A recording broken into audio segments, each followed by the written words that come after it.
Ladies and gentlemen, it is Proclamation News and Gatherence. This time introducing you to the prodigious, the prominent Professor Johnson at P&G. I'm sitting here today, not far off Jersey Shore, where the HMO boats were seeking piracy with the French fisheries taking our waters. I don't think many people understand or been watching the news lately, but we're going to get onto parent alienation in a minute, so make sure you stay tuned. Today's show is going to be phenomenal. I'm part of the Aristocracy Social League, so thank you all for staying preserved and both observed. It takes a lot of mind power to take some tuition lessons from the professor. Absolutely. I don't like to think I'm a walking, talking human faculty, but please stay preserved and observed and give me some constructive criticism if need be. Please feel free. So I'm sitting here today, not far off Jersey. Last week, just before I come away on a Thursday, I believe. Was it the Thursday, the 7th?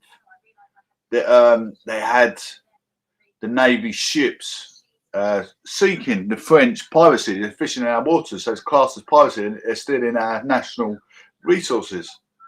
So as I crossed the port at Portsmouth to the Isle of Wight, I was looking out for the HMO boat, which is 90 something meters long, which I remember upstairs because I read it.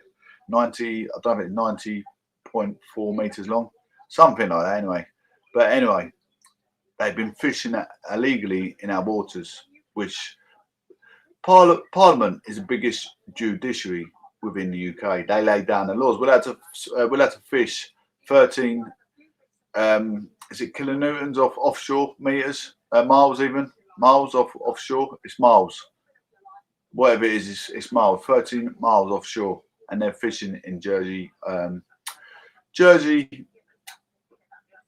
Sea on our shore, so they're not allowed. So they've got the Royal Navy boats out there. Also, I wanted to get on parent alienation. There's many, as you know, there's more suicides in men than there's women because, quite frankly, there's more alienated fathers than there is women, unfortunately, because the man is traditional values. The man is usually led to go to work while the mothers her children. It's traditional value. We can't get over it and we can't get under it. Will it change in years to come? Who knows? But masculinity always takes over femininity, unfortunately. I'm not being sexist. I'm just telling you the traditional values. When I say it's bona fide conservatism, it's genuine and it's traditional when you come to my show. And I'm just saying as it is what it says on the tin. It's bona fide conservatism. It's genuine and it's traditional. Absolutely. Values as we speak. Fathers are hard done by, unfortunately, when it comes to family judiciary. Where'd you go? Where'd you turn to for help if you're an alienated father or mother? Where'd you turn to? You know, you've had a bit of if it's a mother, it's usually bad parenting skills from the mother's side, not necessarily from the father's side for anyone starts pointing fingers, making judgment, because in the split of a relationship or a marriage,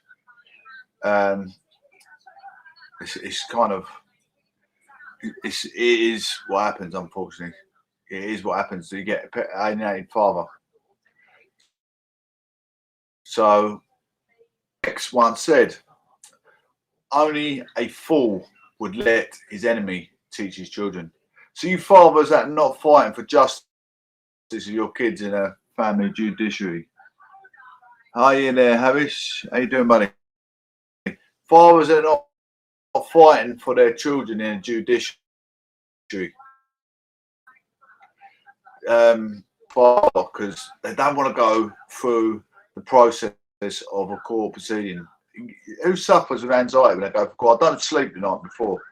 I don't know if anyone else in the same sort of shoes. I don't like, because it's more about UK politics and people skills. But I thought people skills.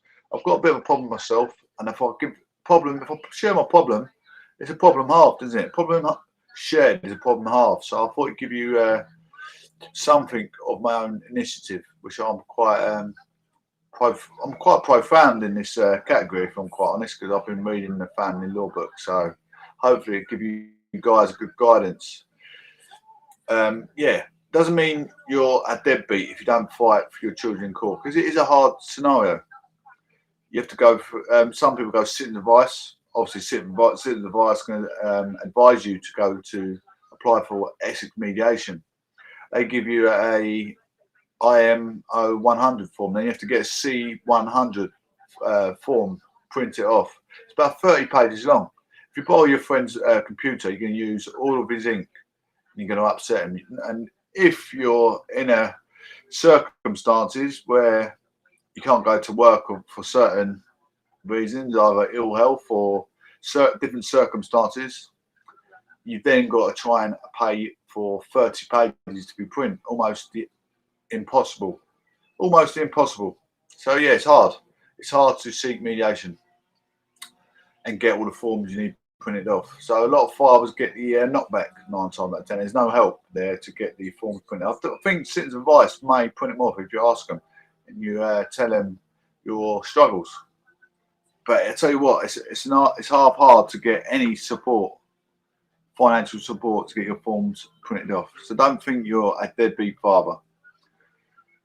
So we're trying to stop and pursue the inevitable alienated parents, which would be a procurement to our children's well-being and education. We leave the statistics within legislation's hand for approval. Of the lack of homeschooling should be enough qualitative evidence. So if you got a mother who's not quite as educated as a father, and they're homeschooling with the mother during lockdown, the mother's not giving them enough support for their education, where a father maybe has to do a lot more physically and mentally, because the father's got a hands-on approach where he goes to work on a building site, or he's a plumber or an engineer or paint and decorator. It gives the child, not only can you give him intelligence, you give him life skills as well. What do you need as a boy? You know, a boy growing up, you need to be able to work out square meters, cubic square meters as well. Very, very important. Women don't get, no disrespect to women, but not a lot of women get these life skills. They've got the intelligence of possibly reading and whatnot, but not all mothers in today's modern society have kids at a young age, the age of 16, just to get a roof over their head, a free house. To get a free house, no disrespect to ladies, because a lot of hard-working mothers out there that worked all their life to support their children, but 9 times out of 10 in a modern world in England, kids from the age of 16 get pregnant just to get a free roof over their head, free government support money, and it's exactly what I'm telling you. Exactly how it is in the United Kingdom. It's a shocking commitment still within the family judiciary, supporting the mothers. Whatever the mother says, the father is. So if the mother says the father is a deadbeat, he's an alcoholic, he's a narcotic abuser, the court probably going to believe it, regardless if the father's clean as a whistle, had an adequate life for the majority of his life. They're going to just turn their nose up at the good that he's doing, and just going to listen to the mother, what he says about the father doing bad. And that is because femininity always pulls through more than masculinity, because masculinity is a brute. Everyone thinks of masculinity as a brute force. You know, we're males, we're male species, so we've got the brute force, we've got masculinity, we've got deep voice, we've got the vulgar attitude about. Yes, even I don't think anyone's been through the same scenario. I'm on a lot of alienated parent pages on social media, so I know exactly what happens. So I'm not just speaking from my own terminology, I'm speaking what I see in black and white in front of me. So please don't think I'm being sexist, you lovely feminities of the world, because my mother. So, you know, there's quite a lot, you know, millions of respectful women out there, but there's also a lot of vulgar. But anyway, it's moving on. As I said, I'm not far off Jersey, which ain't far from the Isle of Wight. And it's when I crossed Portsmouth, Channel, I was looking out for the HMO boat from the Royal Navy that are trying to stop the piracy from the French fishermen catching our fish in our waters. So I'm quite clued up when it comes to hydropolitics, what we control in our waters, what Parliament controls. I'm quite clued up. Anyway, looking in my constituency in Essex, I want to get to the grips of COVID. Weighing up the COVID risk, is it too early to lift lockdowns in the UK? From my perspective and my experience, well, not all our experience, we've all got education, all our opinions matter when it comes to COVID. My experience and your experience should be thinking, if you as professor, or what was the R number today to what it was last year? My perspective is we shouldn't open up hospitality sector. Alcohol brings your immune system down. So theoretically, if your immune system's down, you're going to catch COVID. So why would they open hospitality sector first? That's what I never got the first time. The second time when we come out of the first time we come out of lockdown, that hospitality sector. We all know having a drink makes your immune system vulnerable, become weak. So the spike in COVID, if you do get another spike,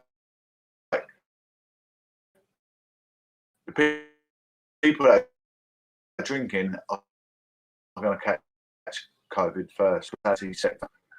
Even restaurants, eating too much, overindulging with rich sauces, rich foods. It weakens your immune system to fight these diseases. Be active. Keep your immune system strong. It's maths, but it's also intelligence.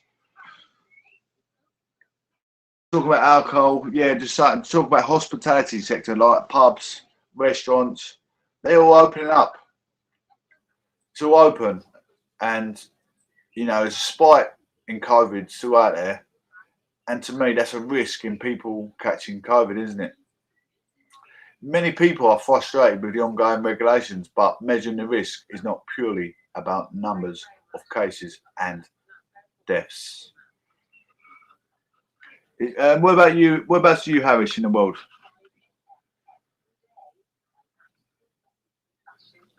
On Sunday, May the 2nd, only one person in UK died from COVID-19. It's a remarkable achievement after a terrifying winter spike in the disease, which saw UK rack up one of the highest capita death tolls in the world.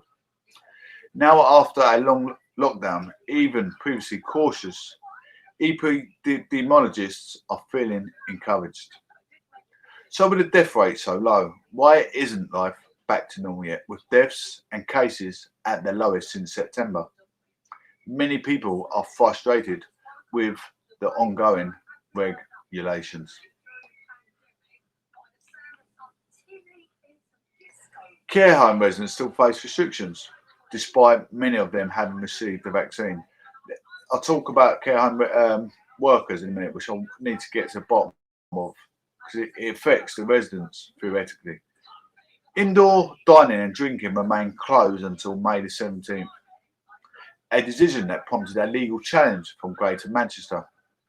Nighttime economic advisor Sasha Lord, on behalf of the hospitality sector, the High Court has ruled in favour of the government's decision.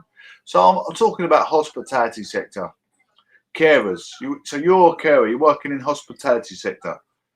So the carer, because hospitality sector is open, they're given the green flag to go down and enjoy themselves in a nightclub or a pub or a restaurant.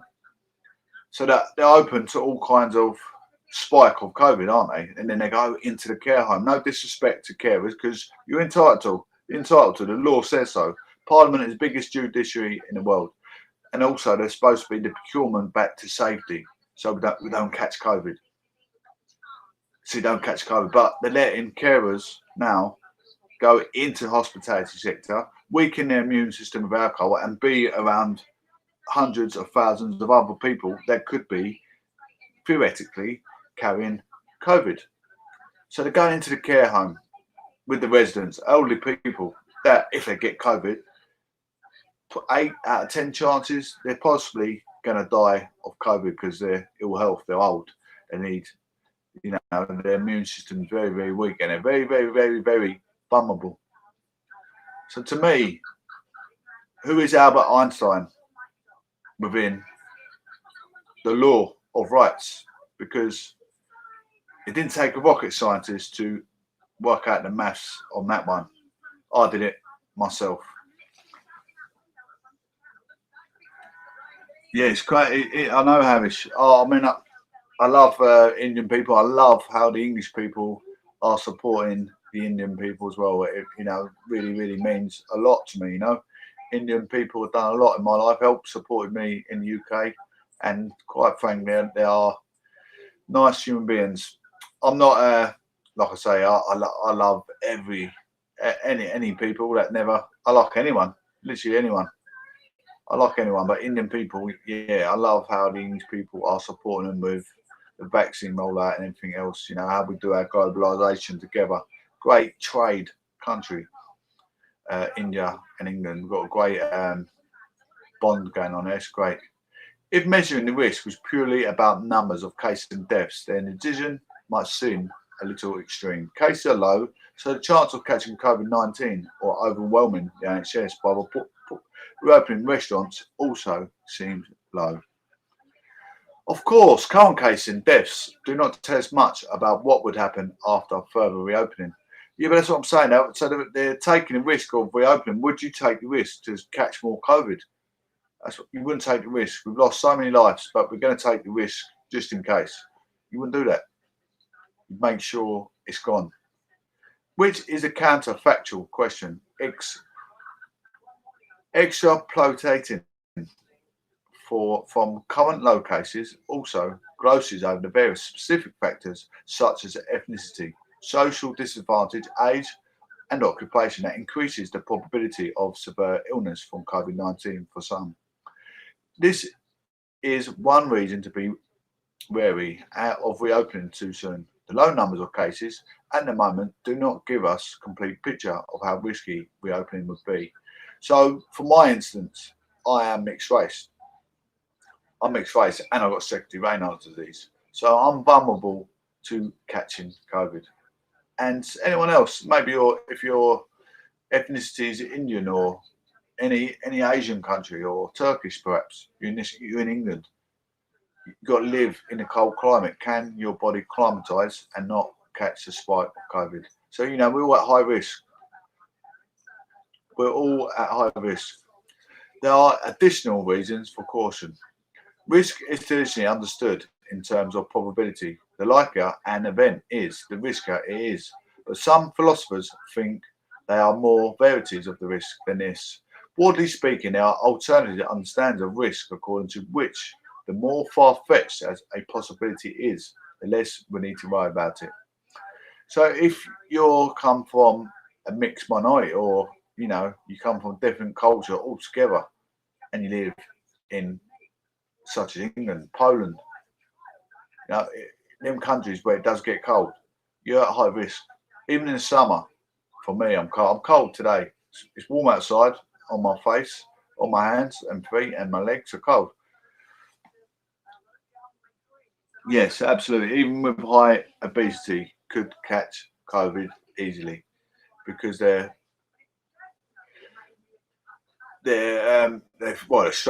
some struggle to breathe, and their blood is through the roof. The cholesterol is high as well. Also, risk is traditionally understood in terms of probability. It's likely an event is risky. It is. The philosophers think more vaccine of risk than this. For example, the so-called modal account of risk developed by philosopher Duncan Pritchard characterises risk in terms of how close the possible world is in which an event happens. If not much would have to change for the event to happen, then it occurs in a close possible world, and so the modal risk is high. The normic account of risk, developed by philosopher Martin Smith, understands risk in terms of how strange or unusual the occurrence of an event would be. If nothing strange or unusual would need to happen to explain the events occurring, the normic risk is high. So something can be modally and normically risk without being particularly likely. Imagine an expert tightrope walker crossing a tightrope between two buildings.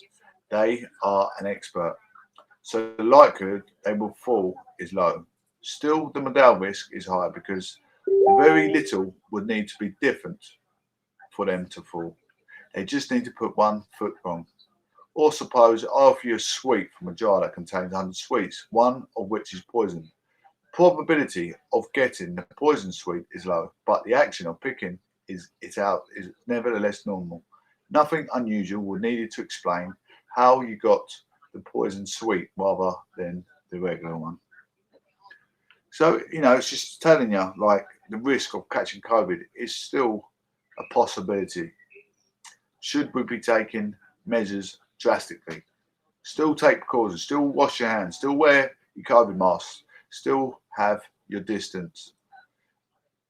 And I still say, strongly advised to avoid hospitality sector.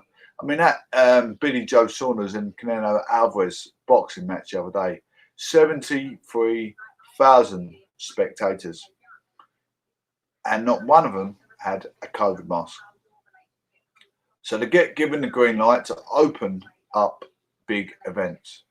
Everyone takes it to full advantage. Let's not wear COVID masks. Enjoy the atmosphere. Let's all scream our lungs off behind without COVID mask. So all the practicals coming out of everyone breathing and shouting could be spitting over one another. COVID particles. Who knows? Should you take a sweet? Surely not. If the risk of COVID is anything like the risk of getting poison sweet, continued caution makes sense.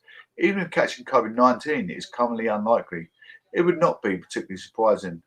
We know that simply being in close contact with other people indoors, we are exposing ourselves to the possibility of COVID-19. Even if the chances are low, catching it would be demanded and extraordinary explanation. Let me just explain, right? I mean, we're going to finish with the COVID there. I mean, Billy Joe Saunders' fight the other night. I don't know if a lot of you Brits were back in, even different ethnicity people, different people, parts of the different world were supporting Billy Joe Saunders. He acts a bit drastic behind the scenes, but in reality, he's actually a top guy. He does a lot for the community, and he boxed very well, considering he's boxing in someone else's backyard. He's boxing in Canelo's backyard in America, in front of 73,000 supporters. When obviously Billy Joe got caught and busted his eye, Canelo, you could hear the crowd, 73,000 supporters were pretty much behind Canelo, cheering Canelo on. So Billy Joe was boxing well out of his comfort zone. Boxing out of his comfort zone, but he boxed really well. I think it was round 6, he really got his foot and started to feel comfortable. He was still, I think he still won a couple of rounds before that, but when he started to feel comfortable in the fight, he started to shine a little bit. Unfortunately, he got caught in the 8th round with a big right hand. But it happens in boxing. There's a lot of critics in the media saying, "Oh, he should have carried on." But your eyesight. If you lose your eyesight and you lose it for good, you're not good for anyone, for man nor beast. Could he have gone on to carry on fighting another 4 rounds of that busted eye? Could have lost his eyesight. So I think Tibbs done the right job to pull him out. Tibbs done the right. I could see when he got caught, when he got his eye busted, you could see his boxing ability become less. So it was pretty much worthless him carrying on.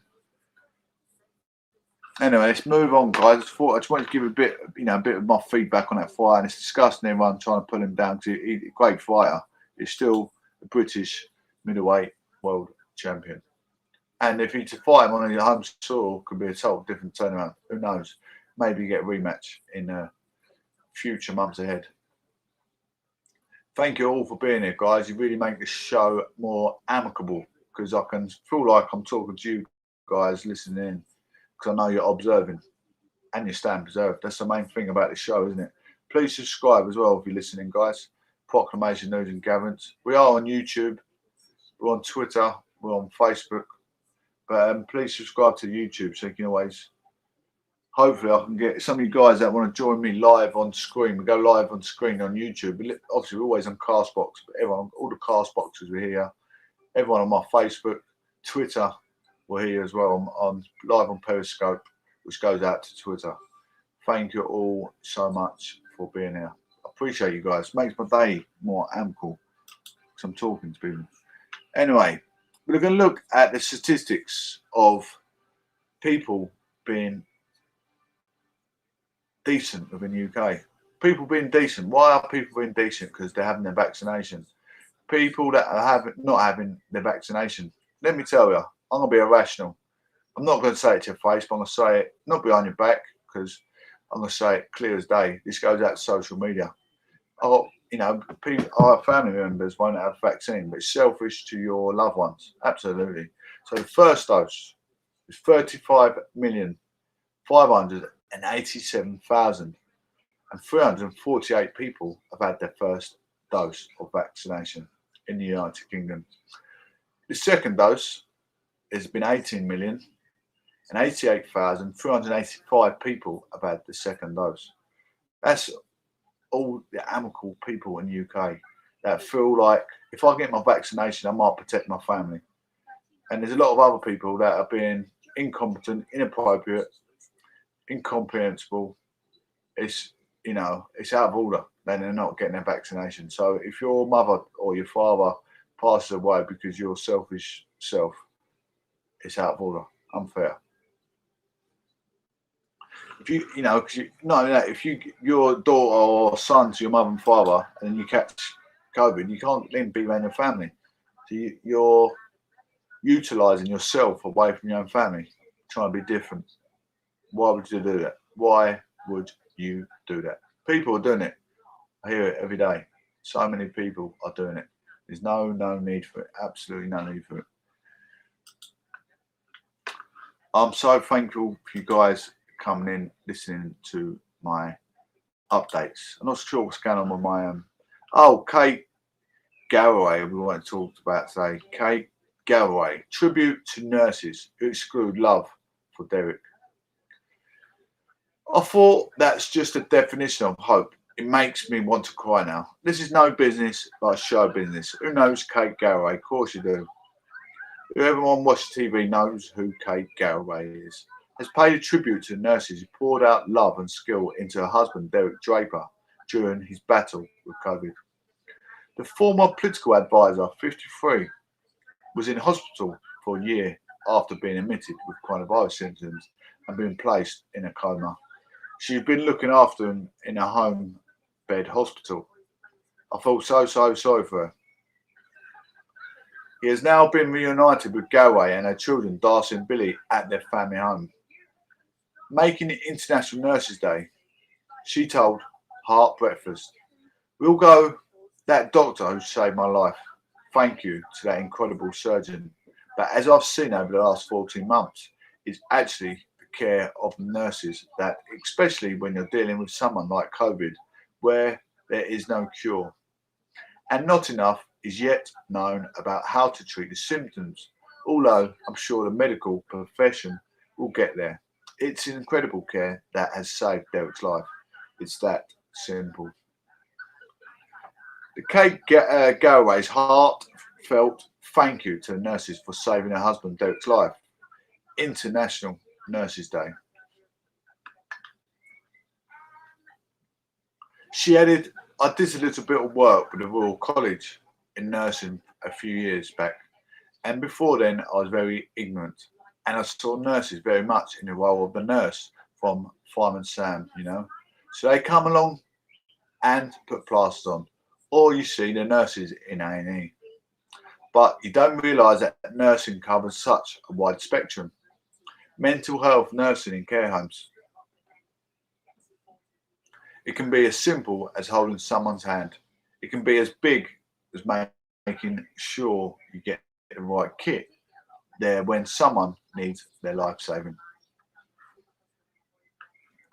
And with Derek, for a lot of his time, he was in a prolonged disorder of consciousness, so effectively a coma. And every day the nurses would go in. Of course, we couldn't. His family couldn't. And they would go in, and I just thought it was miraculous because they would say, "Good morning, Derek. How are you this morning?" It's times of COVID when you realise how lucky we are to have the NHS. I mean, I've been in a traumatic time in my younger years, so I know exactly what the NHS do for us, how they care for us. My mum has been in a long time in hospital also, so what they do for the democracy, us ill, sick health people, mothers and babies in care units, cancer patients, doing surgery on people's faces. They do a lot. So they do surgery on people's faces for out stupidity. They don't need to, but they do it out of goodness and the kindness of their heart. It's amazing what the NHS do for us, and we can't thank them enough. I mean, the police do an awful a lot for us as well. Absolute substantial amounts. I know sometimes we don't always get justice, but they do work hard, very, very hard. They have to put up with so much monstrosity of humanities. It's unrealistic. They're sorting out knife crime, drug abuse, narcotic abusers, alcoholic abusers, all the different walks or shames of life the police have to deal with every day. Anyway, and with Derek, from a lot of his time, he has prolonged disorder of consciousness. So effectively a coma, and every day the nurse would go in, of course, we couldn't. His family couldn't, and they would go in. And I just thought it was miraculous because they would say, "Good morning, Derek. How are you this morning?" Did any of you see that on TV the other day when Derek is in his home bed, hospital bed at home? And yeah, his wife and his children couldn't really go in because he was in a coma with COVID. How horrific seeing your father or your mother in a COVID coma must be astonishing for the family. And if you think about having to exclude the love out of yourself to someone who is unconscious, not responsive, not able to say thank you, not able to acknowledge it. They did it continuously, relentlessly, and they must have been what was a big part of trying to hold Derek from this frightening place he was in. It was a turning point for me watching them talk to Derek, because finding joy right now for everybody, which is why today is so important, is so hard, and I'm struggling to hang on to hope, whilst also thinking, am I just being unrealistic?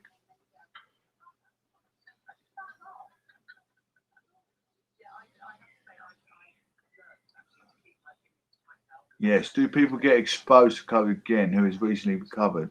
Nonetheless, the great immunity. Um, yeah, I'm not sure. See, because your immune system's obviously got stronger to fight the COVID spike, hasn't it? But then if your health dips, you can catch anything twice. I mean, they say you can't catch chicken pox. They say you can't catch chicken pox twice.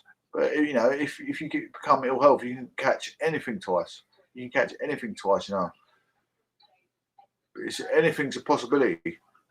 But your immune system's supposed to become, it's supposed to become so it can react and fight against it the second time. But not necessarily the case, is it? Not always the case, as we've seen.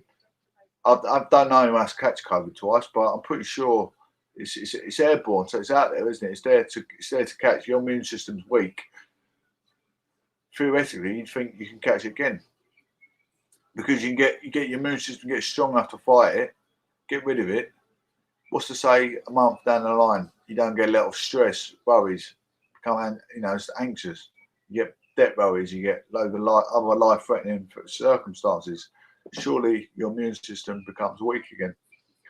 But when I watched them pouring love and skill into do it every single day, and even though you had no idea whether it was going to work, they had no idea whether they could win the war against COVID, and they also are putting their own lives at risk, exposing themselves to COVID. I just thought that's the definition of hope, and it makes me want to cry. I mean, the NHS, they're working in these COVID wars. I mean, this specific thing, they've got their own. She's an A-class celebrity, so she's got their own, professional doctors coming into their house to look after them. So, they are putting their life at risk in his home. But I mean, all the other NHS that work on wards full of COVID, although they've got a muzzle on their face, they're still at risk, surely, of catching it. They're in it every day in, day out their life. Breakfast host Amanda Holden also got emotional while thanking a nurse who looked after her when she came out of the coma after her son Theo was stillborn. Yeah, that's definitely a good question, Avish. Thank you ever so much. This is another thing that come up to my horizon. Universities could face fines over free speech breaches. Universities in England could face fines under new legislation if they fail to protect free speech on campus. Visiting speakers, academics or students could seek compensation for the university's free speech obligations. Everyone's entitled to free speech. International Bill of Rights says exactly that on a tin. Everyone's entitled to their opinion. Everyone's entitled to free speech. I mean, I said something about Michael Barrymore. Michael Barrymore could, if I said something quite like, he could theoretically take me to court and sue me for what I say. I'm on there in front of thousands of people a day. It might look like when you come through the room, there's only 10, 20 people, but I'm on live TV. I'm live on Twitter, live on Facebook, live on YouTube, live on Castbox. Time I've finished, and for the day, it gets spread about. There's about over 1,000 people watch me a day. So the word gets out. Everything I talk about gets projected by. So I've got to be careful how I, share my opinion. I can give constructive criticism, but I can't pull someone down the plug hole. Constructive criticism is allowed. I said about Michael Barrymore and is it Stuart Lubbock or whatever his name is? The case there with the boy got pulled into the swimming pool, sexually assaulted and murdered in the swimming pool. And I said, how did Michael Barrymore not have CCTV camera up in his back garden?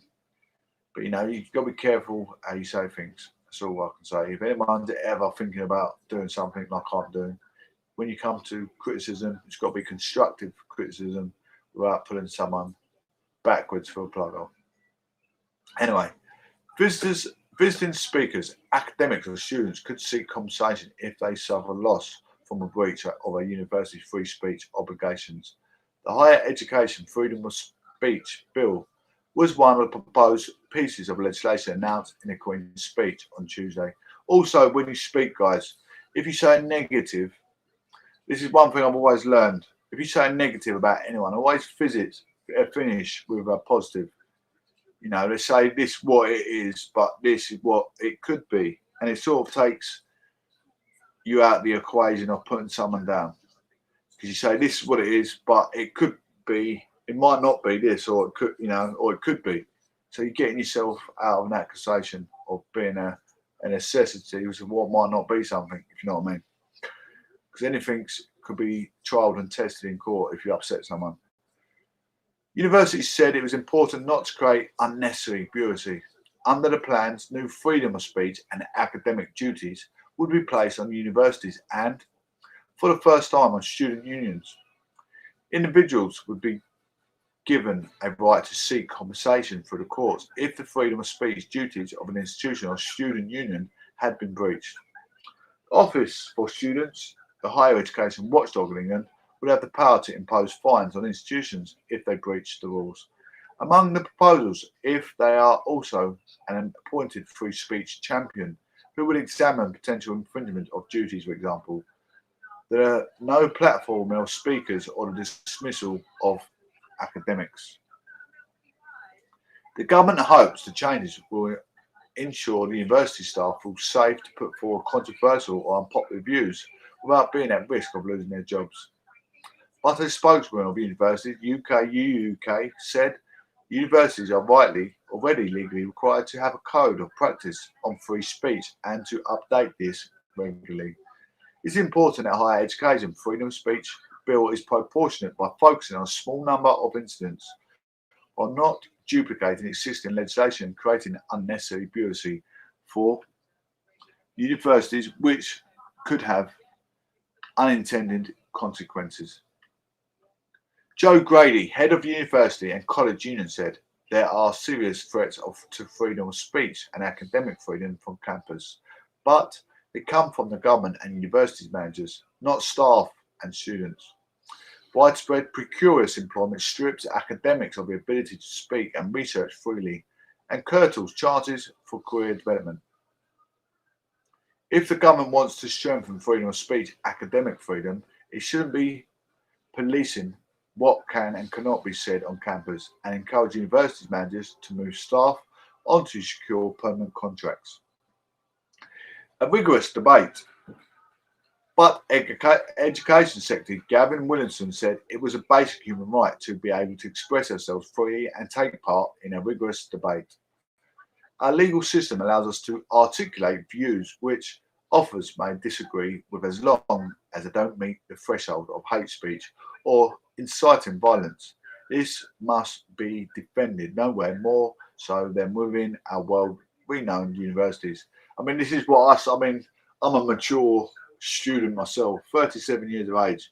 My academic integrity is history and politics. So if I was to come into, to me, as soon as I come into a debate, it's sort of coming into conflict because I'm not good at. I'm okay if I'm over the radio or over. I've got my friend that comes on my YouTube. Yeah, me and him come into a bit of a debate. It's a bit of a conflict scenario. He tries to overpower my intelligence. I try to overpower his. It's part and parcel of debating. But I think it's because I'm at that mature age. I don't think I could do it with other students because I don't like confrontation. I don't like confrontation. I don't like someone trying to outsmart my ability. It makes me feel. I don't know. It makes me feel a bit. Like I'm not confident in what I'm saying, which I know, my opinion is pretty. I know what I'm talking. 9 times out of 10, I know what I'm talking about. But other people can probably word it better, so they take over what I'm saying. I don't like that because in the end, I'll get in a roundabout way. I'll get there in the end. What I'm talking about. Holding universities to account on the importance of freedom of speech in higher education is a milestone moment in fulfilling our manifesto commitment. Protecting the rights of students and academics and countering the chilling effect of censorship on campus once and for all. I reckon there's a lot of people that's not very good at confrontation.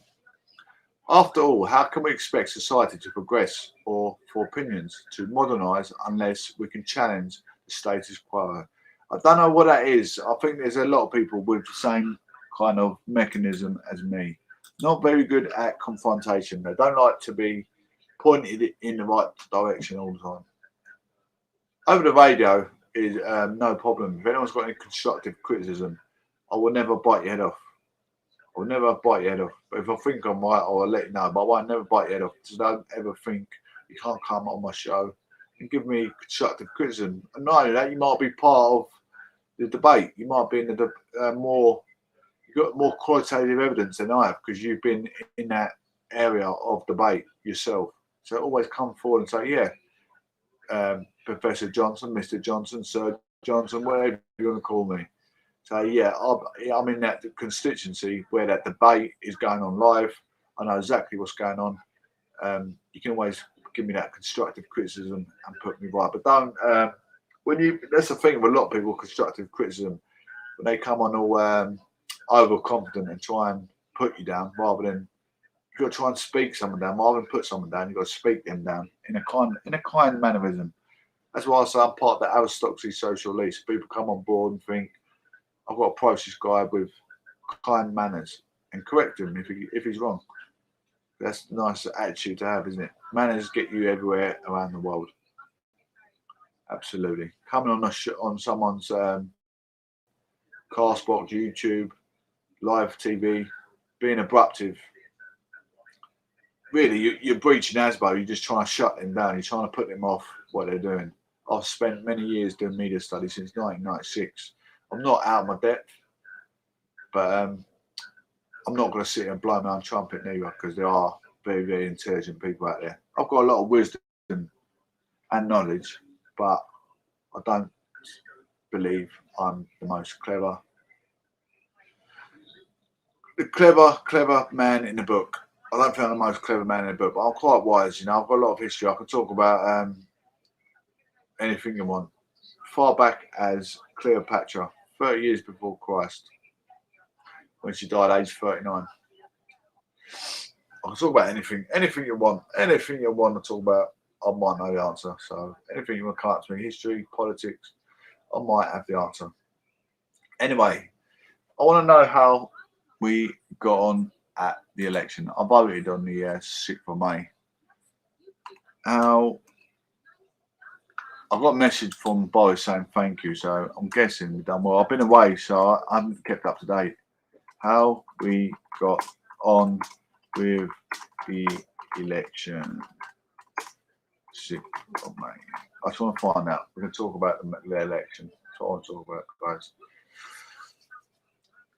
Your complete guide to May the 6th votes. Nearly 50 million people have made a vote. UK elections 2021, your complete guide to 6th of May vote. Who voted? Who voted on the 6th of May? As a result of pandemic delays, the UK is holding the last number of polls ever outside a general election May the 6th, Super Thursday. We'll see contests take place for Scottish Parliament. What was the answer?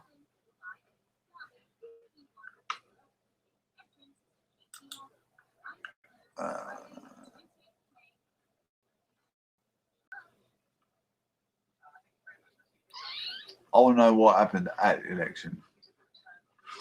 That's not telling me. That's not giving me the answer, guys. Bear with me 2 seconds.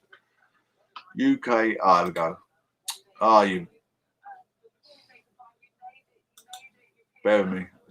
Just about pressing and something else come up. UK election results. We're going to find out who won. When will we know who has won? That was 4 days ago. The cast votes for councillors, mayors, police commissioners, members of Scottish and Welsh Parliament. It's just who's won it in your area. So it might not be.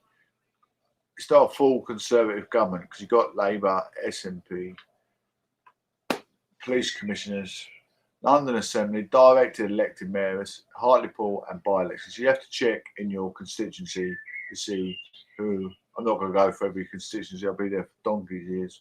But look in your constituency to see who won the elected role. Even in the Isle of Wight, they've got their elected. I don't think they're elected. Well, they are elected like politicians, but they're like councillors and whatever else, mayors. But anyway, guys, it's been a great show. Thank you, Pat Harris.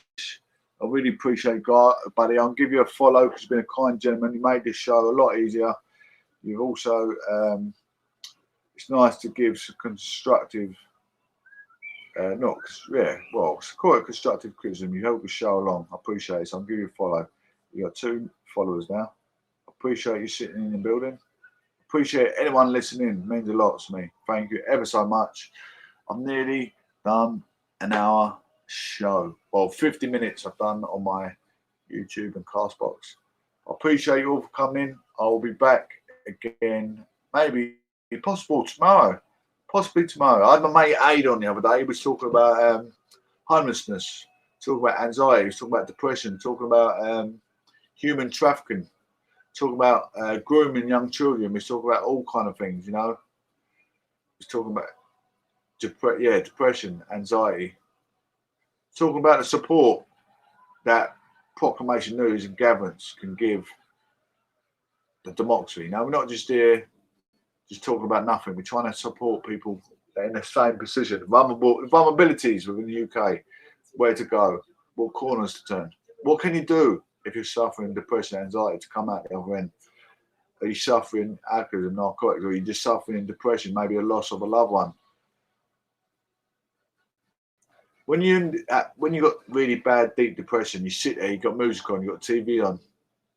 You can't enjoy the music, you can't hear what the song's about, you can't understand what the word's about, or you're watching the TV, you're looking straight through it. That's when you know you've got deep depression.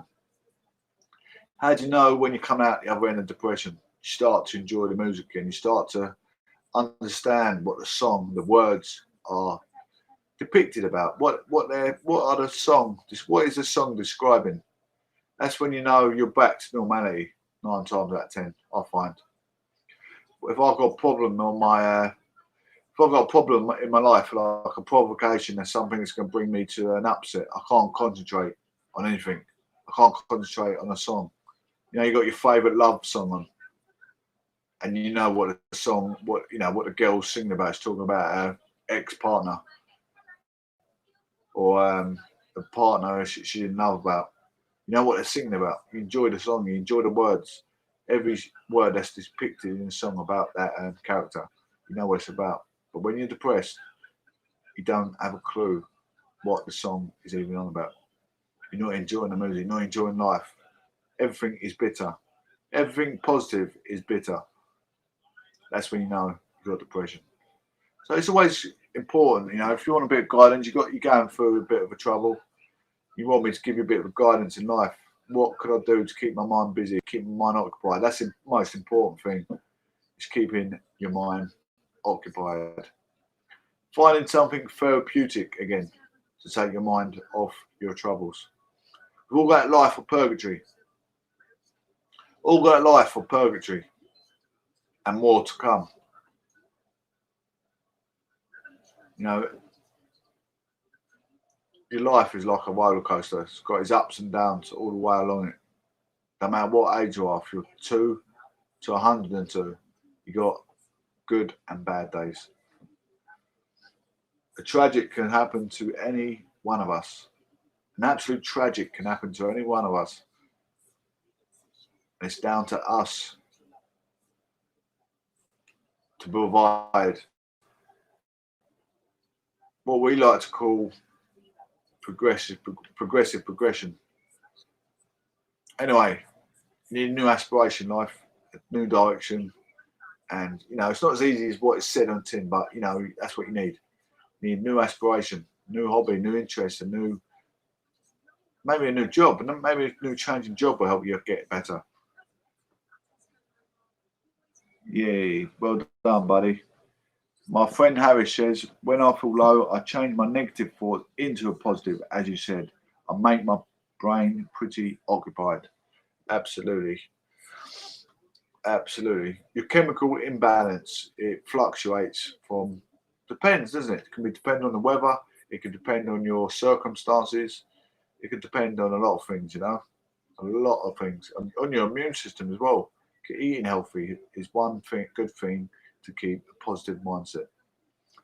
So that is pretty much the end of the show, guys. But if you do want to come and talk on the show, air your problems, air your troubles. I've got troubles every 65 days a year. I have troubles, but like Harris, like me and Harris just been explaining, it's how you deal with it. You've got to take the negatives out of the box and think of the positives. Everything negative in your life that's dragging you down, doesn't matter if it's hell, there's always a positive way around it. There's always someone worse off. Compassion plays a big part in all our lives. There's always someone worse off. If you've got got one leg, You lost your leg. Well, think of the people that have got no legs. If you've lost an eye, you can't see out of one eye. Think of the people that have got no eyes. You know, there's always someone worse off around the corner. Think of the positive. Take a negative and put it with a positive. I was saying that earlier, wasn't I? It's like when you're speaking about you want to use some constructive criticism about a paedophile. Unfortunately, in UK law, we're a bit. Some people might say we're a bit soft on the paedophilia, but if you're going to put a paedophile down, they can sue you if you put them, down to dramatically. If you put them down too dramatically, they can probably sue you. So you got to be careful how you say things. What I'm saying, you say something harsh, but finish with a positive. Yeah, but it could be your health. That's how we have to do with paedophiles in the UK now. I know it's ironic, it's ludicrous. Most of us want us to chop off their private parts, but yeah, when you talk about anything in the world, because of equality, the National Bill of Rights, you've got to be careful how you speak to one another. And when I talk about anyone in the media, if I talk about Nigel Farage or Nicola Sturgeon, if they said something I don't like the sight of or the thought of, I have to finish off with positive. But they've done it for a good reason. Anyway, guys, thanks for coming through. That's an hour show. Really enjoy everyone being part of my Aristoxy social league and keeping everything constructive criticism when they come through and respecting the show. That's the main thing. Take care. One love. Speak soon. Have a great day, guys.